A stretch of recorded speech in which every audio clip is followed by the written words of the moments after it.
she went out and kind of did some experimentation in the way that she interacted with her colleagues and her peers. And she came back with this kind of glowing report of, okay, here's the situation I faced, and I thought about what we talked about, and I just decided to really lean into my leadership.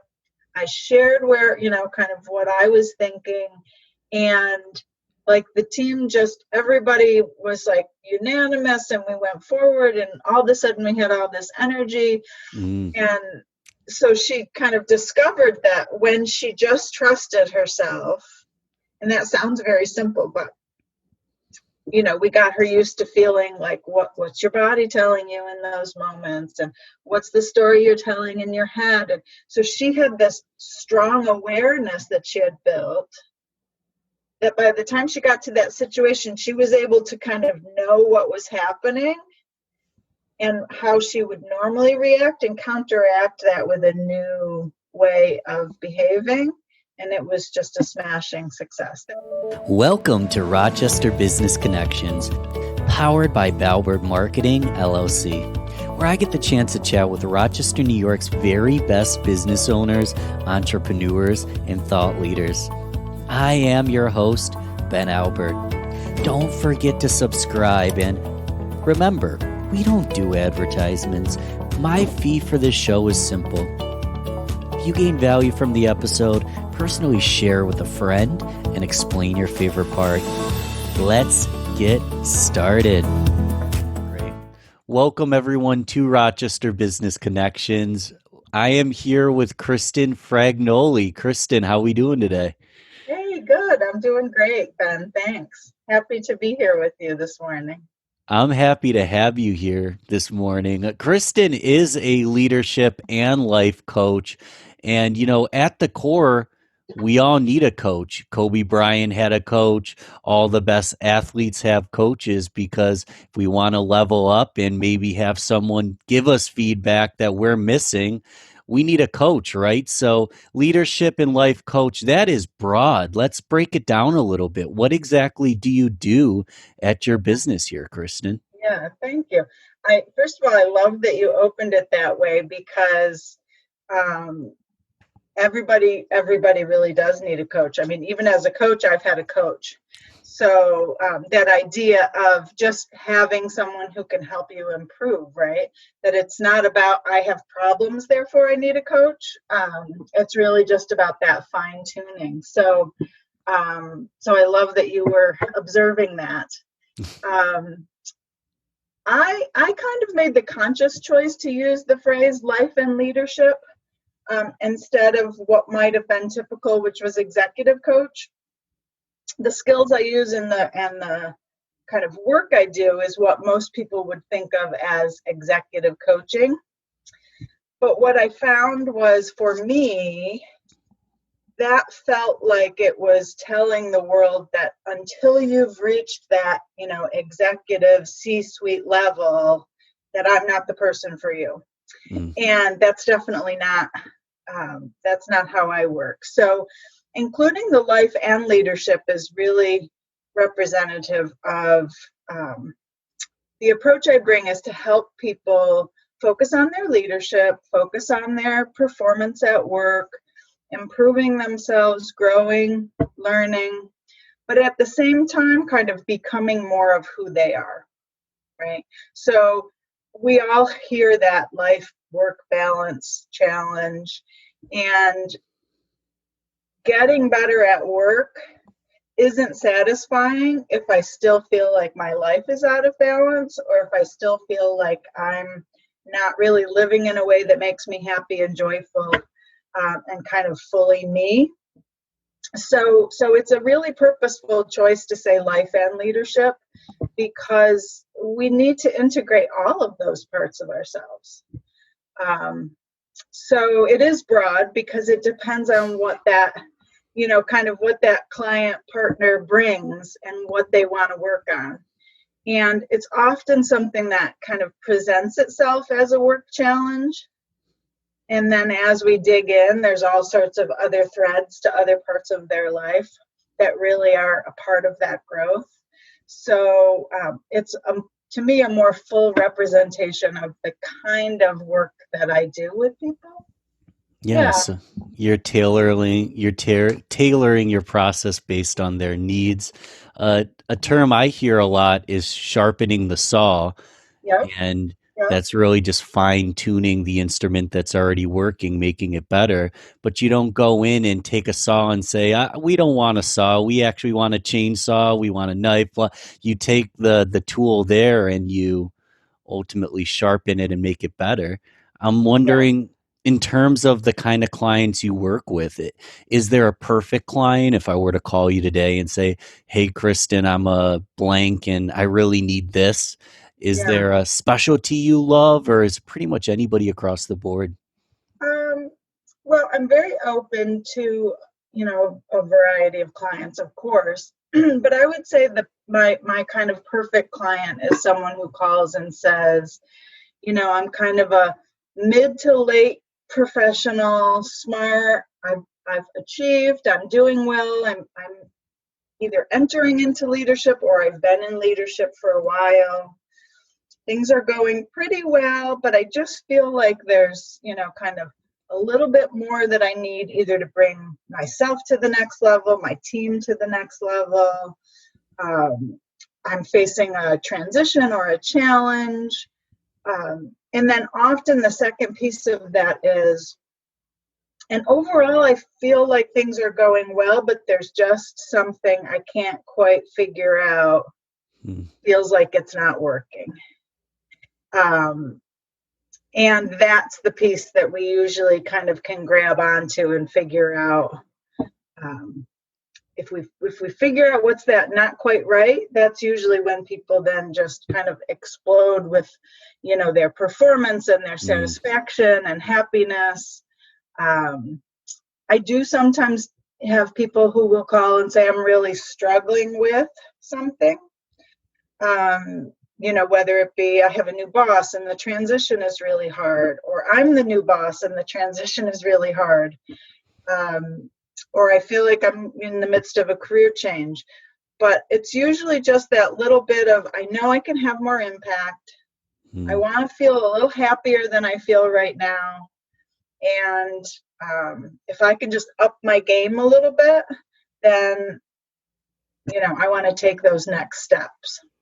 Yeah, take the next steps to Yeah. level up and have help on you. 99% could be great, but if you have that vulnerable point, you're good at finding that and helping them ultimately strengthen that point, it sounds like. Yeah. Yeah. I through all of the years of doing this kind of work and then other work with communication, I do find that there's a lot of times when people will share something and I'll say, oh, okay, so tell me about this. And then all of a sudden they're like, oh my gosh, you're right. I hadn't even thought of that. Right. So it's just a good way of kind of putting up a mirror to someone to say, what's this over here? And then I'm not the one telling them what it is, right? They're the one going, oh, wow, I didn't even see that before. So it's fun. It's exciting for them. Sometimes it's a little tough, tough conversations, but you can see people change, and that's really exciting. Yeah, Yeah. it's cool. You got to have those tough conversations.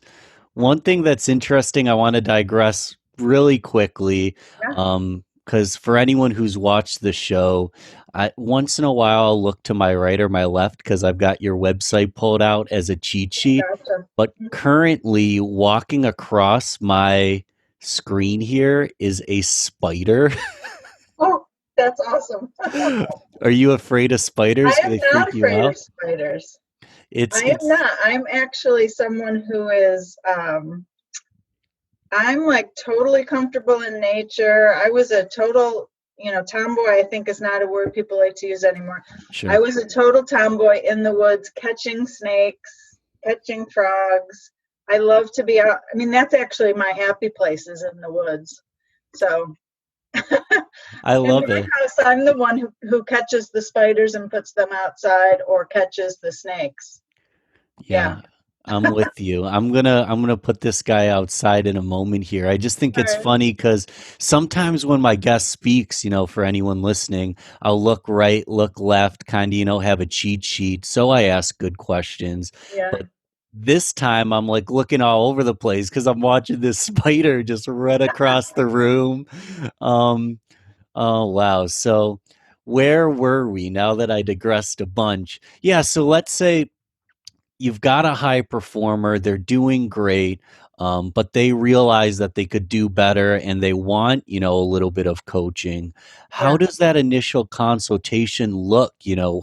What is the process of, onboarding a new Mhm. client, and what should they Mhm. expect out of your consultory call?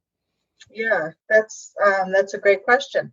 So, of course, we always start with where that person feels like, what is it that brought them to making this call, having this conversation, and then so letting them tell their story a little bit and kind of feeling out what that's all about, and then that first consultation is really about trying to pinpoint what are some of the kind of those pain points, those entry places where they really feel like this is the thing I need to work on. Um, and it's really hard to say exactly what each consultation call looks like because depending on what the person wants to work on, it might be different. But once we kind of talk about some of those challenges, I'm pretty good at honing in on what a couple of those things might be and feeding them back, and then talking to them about those places where the skills and the process that I use might be helpful to them.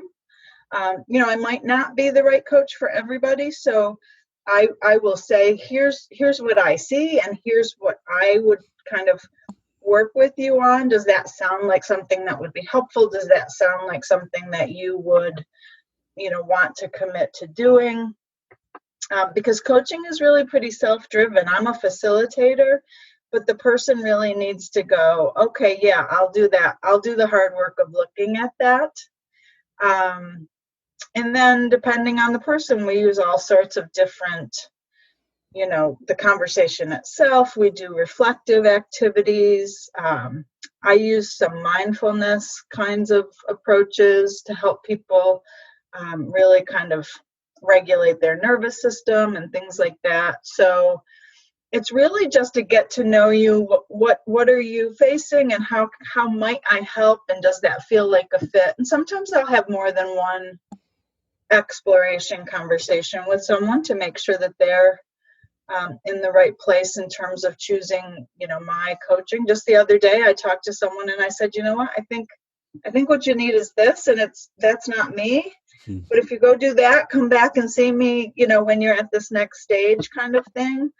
And so I'm not selling you just because I want every single person who calls me to be a client, because then that's not going to work for the person.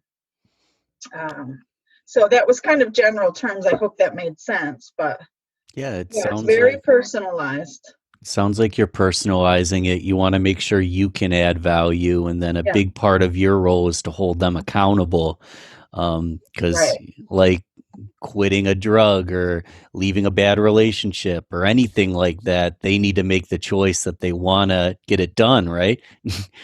Yeah, and it's one of those things where I really kind of will go all in. Like Mhm. once we know what you're working for, I'm going to give you a lot of time and energy, and you need to be up for that too. So it needs to be kind of both people, because it really ends up being, what I find for people at the end is, it really is this kind of, it's a transformational process. I mean, they come out with different mindsets, different ways of understanding themselves, and that transformation is a process to go through. It's not like, give me 3 sessions and you're a new person, Right. right? Although sometimes things happen that quickly. Um, So yeah, but I don't use, it's not like I have this pre-boxed, everybody goes through the exact same 5 steps, because you might need something different than somebody else.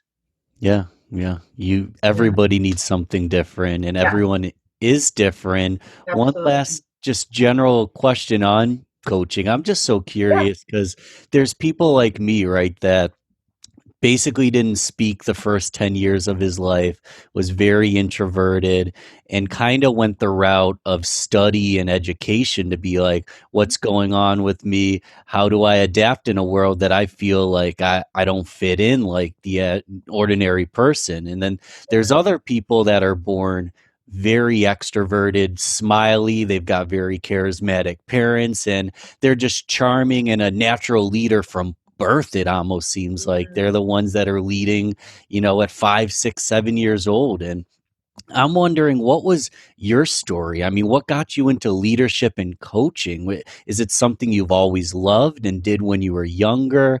What's your purpose behind that?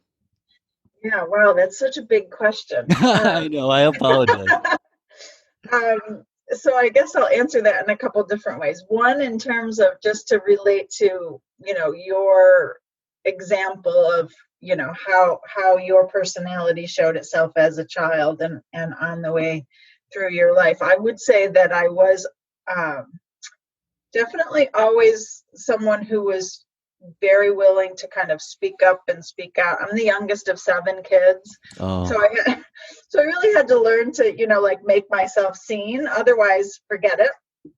So I think I've always had that kind of interpersonal piece from the start. But I went through, for most of my career, I worked in higher education. You and I have chatted about that. I was a faculty member, a teacher, an advisor.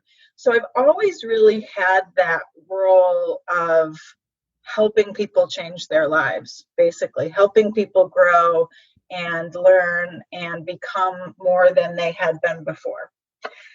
So I feel like that thread has just always been there. And I even did that with like what my high school activities were. And so that's kind of that's a lifelong thread.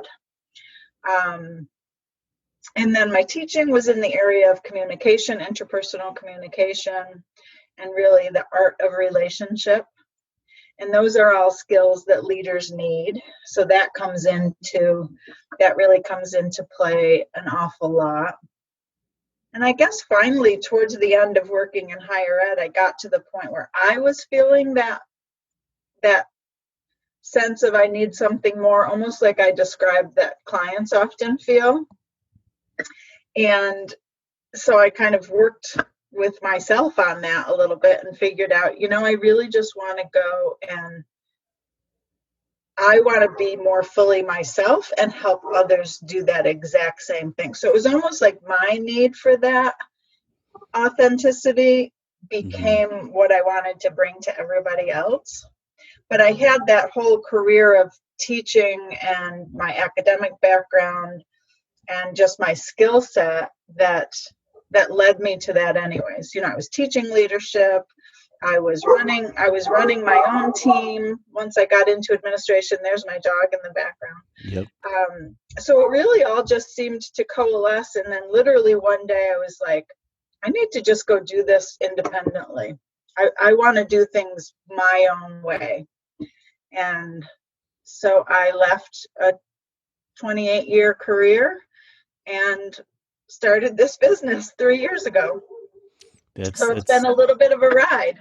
Yeah. that is a ride. It's a bold move. I appreciate that you did. I mean, you basically noticed I'm good at this leadership thing. Why am I not the one teaching it? I have experience in education. I can knock it out of the park, right? Right. Right. Yeah. Awesome.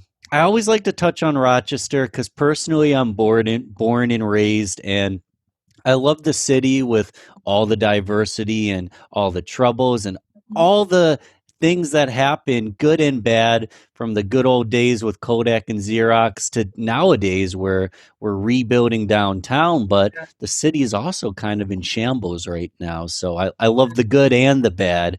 Yeah. I always like to touch on Rochester. what are some of your favorite things about Rochester? Maybe just places that you would go in Western New York on an off weekend where you're just having fun. Yeah, yeah. So there's so many things, right? But a couple that jump to my mind is, well, who doesn't love the public market, right? Right. So that's a favorite weekend activity, and the river walk we do all the time. And that's been fun because over the years, the development has really changed, and so it feels like every season when we go, it's a different walk because something else is happening. Um, my husband and I are foodies, so I love the fact that there's just so many restaurants, so many amazing restaurants. We Yeah. really like ethnic food, so there's so many choices from tiny little kind of bodega style to, the ones that everybody knows. So I would say the kind of food and brewery scene is probably a favorite also. Yeah. I'm And with you. being an educator, I would say I love the fact that we really are such a hub for colleges and for education. Yeah. You're spot on. I mean, good food, good beer. We do have long winters, so it's a great place to Yes, we have do. good food and good beer. And the education, whether it's U of R, RIT, and then the whole SUNY district and the community colleges, I could Yeah. just keep adding on to the list. I mean, the Right. Right. education in our region's amazing. Yeah. Well, my 2 decades, I was at multiple different schools, but the bulk of my years were at Monroe Community College. So that's my school in my heart. Yeah. Awesome. And were you in a leadership role at Monroe Community College? What did you do there? I was there for 21 years, so I was in a number of roles over the course of that. I started there as an advisor, student advisor, and that was when they opened the very first downtown campus, which was in the old Sibley building, which was really exciting. And then I was a faculty member. I was a professor of communication for about 15 years. And then I was a dean of liberal arts before, and that was when I left MCC and kind of went down the road to FLCC in Canandaigua before I took the leap to this work. So yes, I was the dean of liberal arts for a number of years before I left MCC. Awesome. Yeah, Wow. Yeah. I probably went to school while you were there, but I was yeah. not focused at that age. I was a late bloomer when it came to appreciating education, but Mhm, I mhm. appreciate you and everybody in the system for giving us the opportunity to get a good education and, grow as people. But that's a complete side note. Oh Um, yeah, we could have a whole conversation just about MCC. oh, That's how yeah. much I love it. Yeah, And we might need a part two to do that. yeah, To talk a little bit more about you and just 2020. And, yeah. we talked about how even coaches have coaches, you have a coach, whether Mhm. it's mentorship, reading. What are you doing to stay chipper in your role? What are you doing to stay optimistic and continue to learn so you Yeah. can impart that knowledge on other people? Yeah, I love that question. So maybe it's because of my academic background, I'm kind of a perpetual student, a perpetual learner. Good So problem to have. yeah, I always have multiple books going at once. So I'm always reading, and I am typically in some sort of a learning experience a lot. I just love doing that. So 2020 has actually been a good year for me in terms of, kind of working on my business. You know how they say in working in the business or on the business. So doing some work on the business, and I did have a coach. I did have a business coach during this past year that helped tremendously. And I just recently have joined this group called it's a coaching dojo, for lack of a better word. It's basically a cohort or a community of professional coaches where we all really, we work together. We practice coaching together. It's almost like a supervision model where we all kind of group mentor each other and stretch each other. And that's really cool because it's people who are doing the same kind of work and who can really call you out and kind of call you to the next level of the actual coaching skills. So that has really sharpened the saw, as you said, right? Really got me, I can see, kind of working at those higher and higher levels of coaching. So that's been challenging and really, really fun to do. Yeah. Yeah, it sounds like a great support group to hold you accountable and allow you guys to Yeah, each challenge each other. Um, exactly. as a coach, let's maybe just get an example of how you've challenged one of your mentees, even one of your partners in the endeavor. Mhm. Tell us a story of how you basically helped scale someone's business a little bit, and even if it's just mentally, taking, you were saying, with mindfulness, there's so many Right. ways to, uplift someone and scale their mission. Let's give one example, whether it's physical or mindful or whatever comes to mind. Sure. Okay. Oh, I love that. Okay. So, one example that I can use from someone that I was just recently working with is a woman who's she's in a new role, which is on an executive team, which is a new level for her. And really kind of figuring out how to, kind of live into that new role. And what we found was that she, through conversation, discovered that she really was still thinking of herself as not as a peer to her new team, and as she kind of kept on referring to herself as a support to the team, as opposed to just a straight up member of the team. Right. Because her role had kind of some liaison factors to it. She was interpreting that as support and therefore kind of less than. So through some conversation, we dug into that a little bit. And some of it was even just her understanding. She didn't even have an understanding that that was the mindset she was bringing to it. And so therefore she couldn't understand why people were responding to her in some of the ways that they were responding to her. And so as she made some observations about the team, and she said, I see things that are going kind of, not wrong wasn't her word, but aren't working as well as they can. And I don't want to model myself after that. So we talked about, okay, well, how would you model from the leader within you? So we did an exercise on values and an exercise on kind of how she wanted to show up. And she went out and kind of did some experimentation in the way that she interacted with her colleagues and her peers. And she came back with this kind of glowing report of, okay, here's the situation I faced, and I thought about what we talked about, and I just decided to really lean into my leadership. I shared kind of what I was thinking, and like the team, just everybody was like unanimous, and we went forward, and all of a sudden we had all this energy. Mm. And so she kind of discovered that when she just trusted herself, and that sounds very simple, but we got her used to feeling like, what's your body telling you in those moments, and what's the story you're telling in your head. And so she had this strong awareness that she had built, that by the time she got to that situation, she was able to kind of know what was happening and how she would normally react and counteract that with a new way of behaving.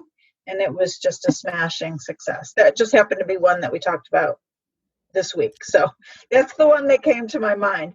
But it's really this process of recognizing that most of the time we're all running on automatic pilot, Mm-hmm. right? We see the world and we react to the world the way we're conditioned and because of our past experiences. And so we really have to train ourselves to say, wait a minute, what's happening with me right now? Why do I feel annoyed by that? Or why do I have this pit in my stomach? Or why am I getting defensive all of a sudden? And instead of just going with your first reaction, learning to say, wait a minute, who do I want to be? What's happening here? Now let me make a choice about my response, which all feels very academic to describe. But when it happens, people are like, oh my gosh, that was entirely different than the way it used to feel in these, leadership meetings. So it's cool stuff. Yeah. I love it. I'm happy you provided that example. In this, it's easy to be like, well, I took this person that was making X revenue and we helped them reach Y revenue. But Yeah. this is more upper level, like being comfortable with uncomfortable situation, being confident, and Yeah. taking that step forward to this is some upper level stuff. I should be taking notes, but the beauty is this is recorded. Love So it. if Yeah. you're not taking notes and you're listening or watching this, go back. I'm going to go back, listen, take a few notes, and let's move on to the rapid fire round. It's simple, Yeah. quick, easy questions Love just to it. get Love to it. know you as a person a little bit better. Sounds good. Coffee or tea drinker? Coffee. Alcohol. Do you drink wine, beer, or just drink water? Um, I would say wine first, beer in the summer, sometimes neither. Cool. Are you a morning person? Do you get up early? No, no, I don't. I wish I was. I am not a morning person. No. Or are you like me where you sleep in once in a while and skip breakfast? Or what do you like for breakfast? How do you start your day? Yeah, don't do a lot of breakfast. Usually coffee, and then breakfast will come like mid-morning. But coffee will keep me going for the first couple hours, usually. Perfect. Yeah. iOS or Android? The polarizing one. iOS. Yep. iOS. Hmm. I need to be creating a tally. I actually don't have a tally, but right now iOS I think's winning by a landslide. I would imagine it is. Yeah. Um, so social media platform, where should we find you if we want to like you, if we want to keep in touch, if we want to make a friend? Where are you most active on social media? So I'm actually a resistant user to social media, I admit, but I know it's important. I show up mostly on LinkedIn. That's really where I feel like I spend the most energy. That's where my people are. I am on Instagram, Connect with Kristen. I am on Facebook through my name, Kristen Fragnoli. But LinkedIn is really where you'll see most of my engagement is on LinkedIn for sure. Yeah. Perfect. Anything we missed in terms of website consultations? If I want to do business with you, how do I make that move and keep in touch? Yeah. Thank you for that. So the best bet is to go to my website, which is my name, KristenFragnoli.com. And there's all sorts of information there about the things that I do so people can read more. And then pretty much on every page, there's a button that you can find to click and either just send me a note or to actually schedule, a consultation, a discovery call to have, kind of a no charge, hey, let's hear what's happening with you and what I might be able to do. And so I would love people to do that for sure. And there's a small blog, and you can get on my newsletter, which I'll send out. I don't bury people in emails. I send one probably about once every 2 weeks. So it's very moderate, Hmm. but just with some thoughts about life and leadership. And sometimes I get personal about things I'm going through. So people seem to be enjoying those. But the website's the place to start for everything. So yeah, KristenFragnoli.com. I love it. I love it. Yeah. Guys, check out Kristen. Thanks. She has a coach. She has a coach. I have a bunch of coaches because I have this podcast. It's like my coaching session Right? Yeah, every that's time I awesome. record, and we all need a coach. So if it's a good fit, it's a good fit. If not, it sounds like she's okay with that as well. She'll point you in the right direction. That's right. And yeah, I appreciate you coming on and imparting your wisdom on all of us today, Oh, Kristen. thank you. It was fun to talk. It went by so fast. You're right. I think we could do multiple sessions. So We'll do part 2 on education, part 3 on mindfulness, here and we part go. 4 on just having fun I and love I it. don't know. I don't know. I love it. Sounds good. More All to come. right. Well, thank you, Ben, and I really appreciate what you're doing. Your podcast is just taken off, and really cool, interesting people. So I'm appreciating it as a viewer, also. Yeah. Thanks again. Thanks for listening to Rochester Business Connections. Don't forget to share this, rate, and comment on your favorite platform. You can also email me, ben@valbertmarketing.com. Let's connect soon. Until then, keep thriving, everyone.